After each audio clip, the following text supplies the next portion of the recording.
Hi, my name is Rachel Hastings, and I'll be giving a speech on how to teach those with dyslexia. Roughly 8 years ago, when my brother was starting kindergarten, his teacher noticed that he was behind all the other kids. So my family and I took it upon ourselves to teach him outside of the classroom. Many months and many weeks went by with constant frustration. When we were trying to read books, my brother would fidget and fidget and fidget, and he wouldn't stop. So we thought this was his way of distracting himself so he wouldn't have to read. But later we found out why this was the case. And spelling was no different. Dog was spelled bog, and bad was spelled dab. And we also couldn't figure out why he kept doing this. So this led us to a specialist. The specialist came up with dyslexia. Dyslexia is a learning disorder that makes it hard to keep letters and words in the correct alignment so that they make sense. Dyslexia is a neurological condition that affects how the brain receives, processes, and responds to language, according to Kim Green, the writer of Dyslexia, Facts and Myths. By investigating deep down into the depths of the brain, scientists have been able to crack the code into how to teach those with dyslexia. There's a history of dyslexia within my family, and my brother is currently trying to go through the everyday struggles of learning with this condition. Dyslexia is a learning disability that many people are living with, and it makes it difficult to learn like those around them. But with the proper teaching strategies, such as audio stimulation and focusing on the strengths of these people, they can excel at anything they choose. In the classroom, one of the first things that is learned is how to read.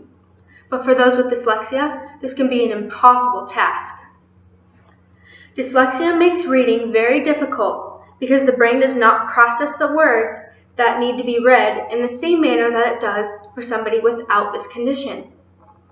According to Rick Rice at Stanford University, who's the writer of The Impact of Dyslexia, the performance on higher level tasks may be indirectly affected. For example, individuals cannot gain access to course material because they are unable to process text by eye.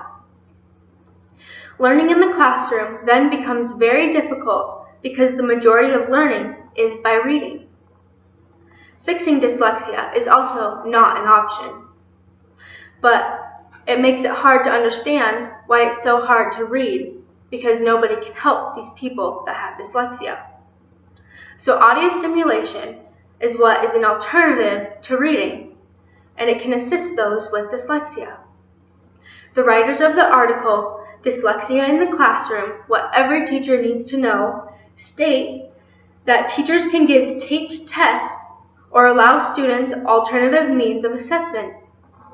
And students can benefit from listening to books on tape and using text reading and word processing computer programs.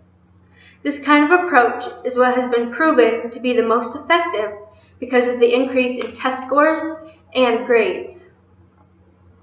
Learning by listening is a breakthrough into how to teach those with dyslexia. But another key learning device is teaching with positivity and focusing on what these people excel at.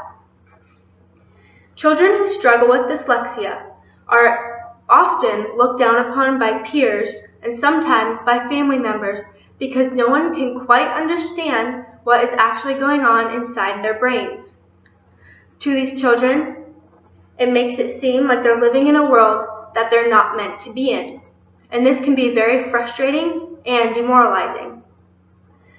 Chatharika Kanangaram, in the Department of Psychology at the University of Bolton, states in her article, Frontiers in Psychology, that she realized that a possible flourishing model of dyslexia would direct as well as support dyslexics toward their strengths and their personal exploration of their strengths, as well as utilizing them to thrive in life.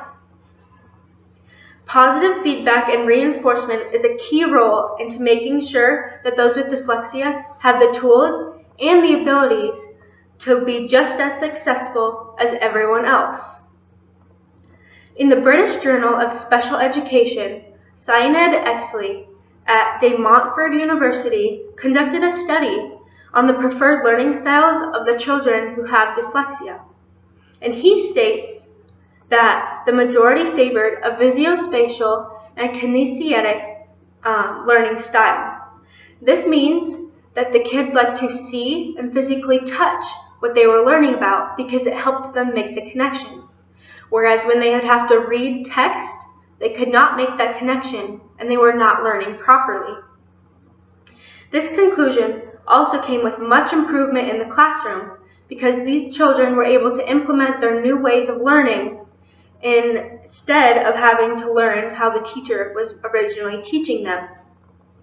This was a huge confidence booster, and it made learning more of a positive experience for these children. And the children with dyslexia, they need the attention and the motivation, just like they need a friend who can help them get through every day to make it a little bit easier. Audio stimulation is a breakthrough that will improve the learning experience of those with dyslexia, while the positive reinforcement and the motivation and attention to learning style will greatly impact the lives of children with dyslexia. With widespread awareness and some dedication, educators and family members can have the ability to change the lives of those with dyslexia.